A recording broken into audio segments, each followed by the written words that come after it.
Boys and girls, your attention, please. The Blank Corporation presents a brand new radio program featuring the thrilling adventures of an amazing and incredible personality.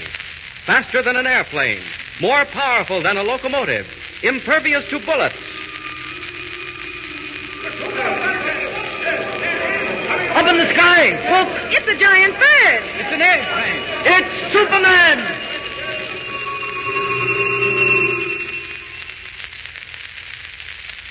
Superman, a being no larger than an ordinary man, but possessed of powers and abilities never before realized on Earth. Able to leap into the air an eighth of a mile at a single bound, hurdle a 20-story building with ease, race a high-powered bullet to its target, lift tremendous weights, and rend solid steel in his bare hands as though it were paper. Superman, strange visitor from a distant planet, champion of the oppressed, physical marvel extraordinary, who has sworn to devote his existence on Earth to helping those in need. But before we bring you the almost unbelievable story of how Superman arrived on Earth, a message from the Blank Corporation, makers of Blanco, that extra-rich, full-flavored breakfast food with a new taste thrill.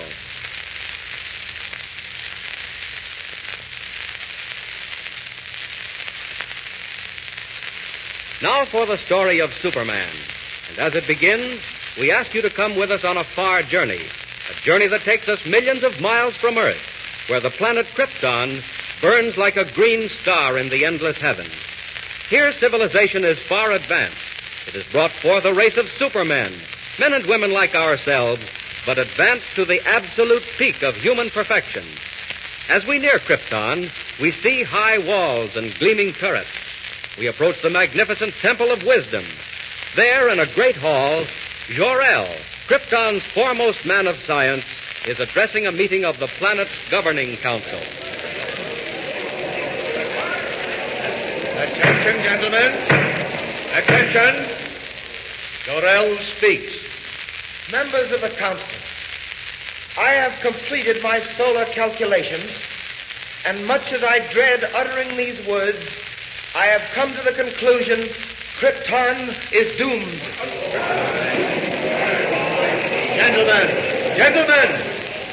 Gentlemen, hear him out.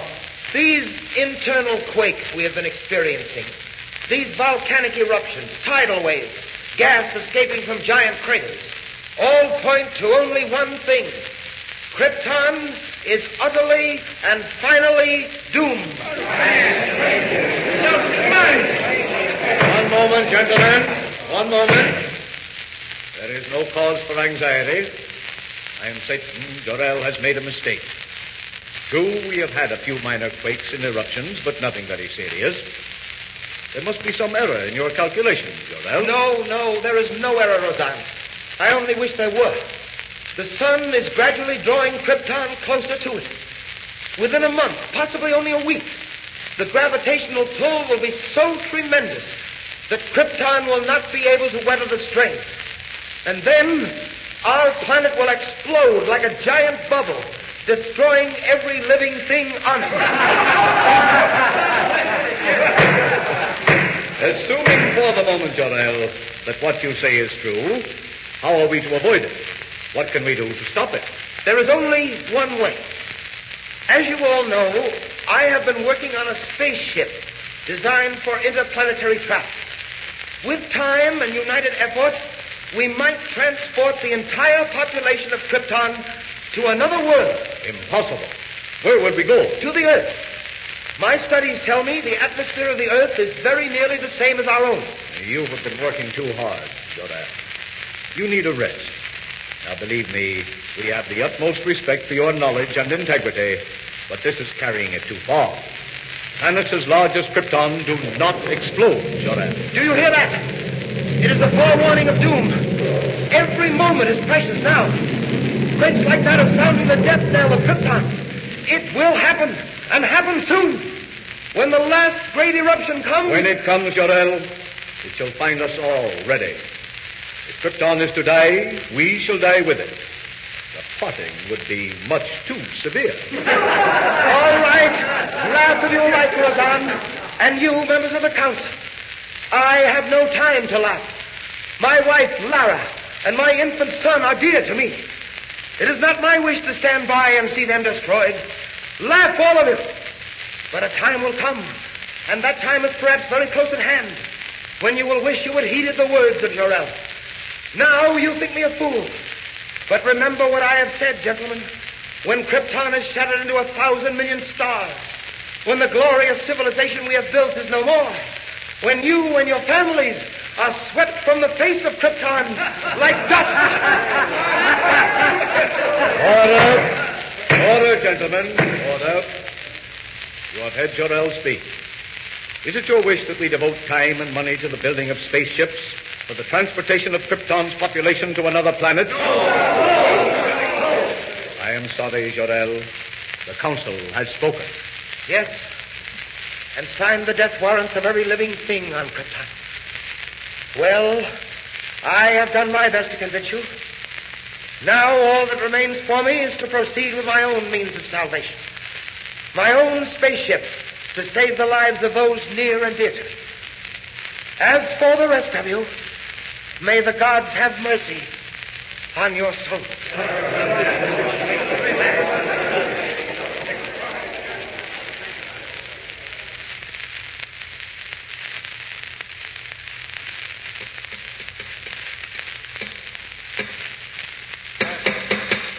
Laura, you here? I came out to take the air on the terrace. It's been terribly hot all day. Is that because we're being drawn to the sun, Jor-El? Yes. What did the council have to say about that? I didn't mention it. Is the model of your spaceship almost finished? I just drove the last rivet. How does it look? Splendid, but will it work? That remains to be seen. If it does work, I shall immediately begin construction of another just like it, only much larger. One big enough to carry all three of us to another world. Jor-El, when will that be? Every moment that we spend waiting and wondering... Yes, I know, Lara. It's been hard on all of us, and particularly hard on you. How is the boy? Sleeping. That quake this afternoon frightened him, but he's all right now. Can't you come in and look at him? You scarcely see him these days, what with working all hours on the spaceship model. It can't be helped, dear. I'm racing against time. Right now, I'm anxious to know whether the model will behave as I hope. How does it operate? Very simply. When all is ready, I throw this switch. That closes the circuit, and electric energy builds up pressure in the atomic generators. Then, at the final moment, the pressure forces the ship from its carrier and speeds it on its way. But where does it go? Wherever it's pointed. This one, I am directing to the planet Earth. Earth? What is that, Jor-El? A planet smaller than our own, situated on the other side of the sun. It is inhabited by a race of people similar to ourselves. Like ourselves? Well, only partly, of course. They're about the same size, but nowhere nearly as developed. Very weak and helpless, and with all their faculties extremely limited. How do you mean? Well, I haven't time to go into detailed explanation now, Lara, but it's something like this. You know how far you step when you want to go somewhere? Practically as far as I want. Why, one step takes me to Brata's house near the fountain. Exactly. Down where I'm sending this rocket, it's quite different. An Earthman steps only 3 feet at a time at most. And everything else is in proportion. And that's where we're going? Oh, how dreadful. Which would you rather do? Go to Earth and live, or stay on Krypton and die? I'll do anything you say, Jor-El. Anything. It doesn't matter to me whether we live or die as long as we're together. It's only the boy I worry about. Little Kal-El. Lara, don't worry. He'll be saved. When will the model be finished so that you can start on the big one? It is finished. In the morning, just as dawn breaks, I'll send it on its way, watching its flight through a high-powered telescope to see whether it lands safely on Earth. Is that the place you plan to take Kal-El and me? We could not breathe on any other planet but the Earth. It happens to have an atmosphere similar to Krypton. I suppose you know best, Jor-El. Are you coming in? Seems to have gotten oppressively hot. Yes, it has. I wonder... Lara, did you hear that? Yes. What is it? Subterranean explosions. Do you feel the ground trembling? Yes, I do. Jor-El, do you think that Lara, I'm afraid it's come. Where is the boy, Kal-El? What do you mean? Get him quickly. This is the end. Jor-El, what can we do? Nothing. I'm not ready. Oh, what a fool I've been to delay. Oh, it isn't your fault, Jor-El. You did all you could. If only the spaceship was large enough so we could take a chance. Jor-El, Would it carry one of us safely to Earth? Oh, I think so. But where are you going? Stay here with me. I'm getting Kal-El. If one of us can be saved, Jarrell, it should be the boy. Quickly! No, Lara, come back. If one must go, it should be you.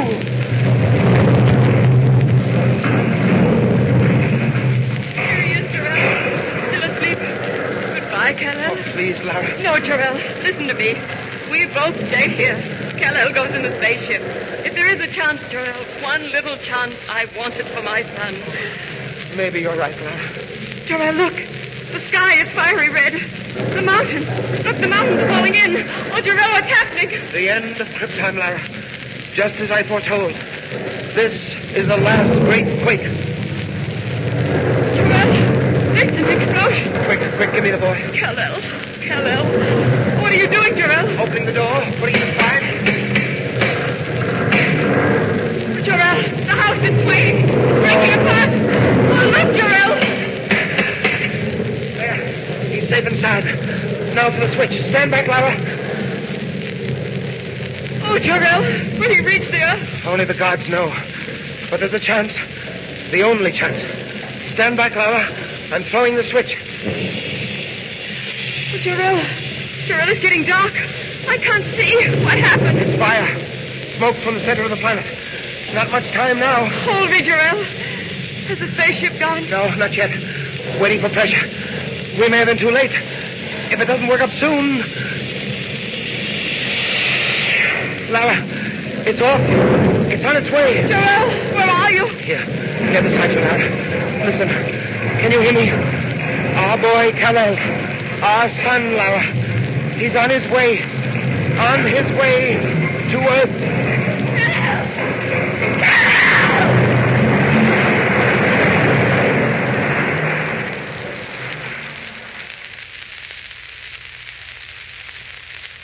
So the tiny spaceship roars into the uncharted heavens as the mighty planet of Krypton explodes into millions of glowing fragments, glittering stars to remain forever in the night sky.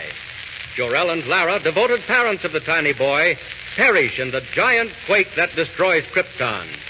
But what of the spaceship? Does it reach the Earth? Does it find its mark in all the far-flung darkness of space?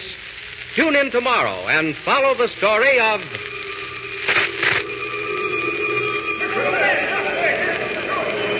Up in the sky, look! It's a giant bird. It's a plane! It's Superman!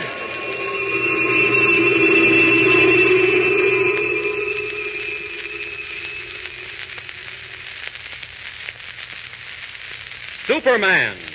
Don't forget, tomorrow, same time, same station, The Adventures of Superman. Brought to you by the Blank Corporation, makers of Blanco.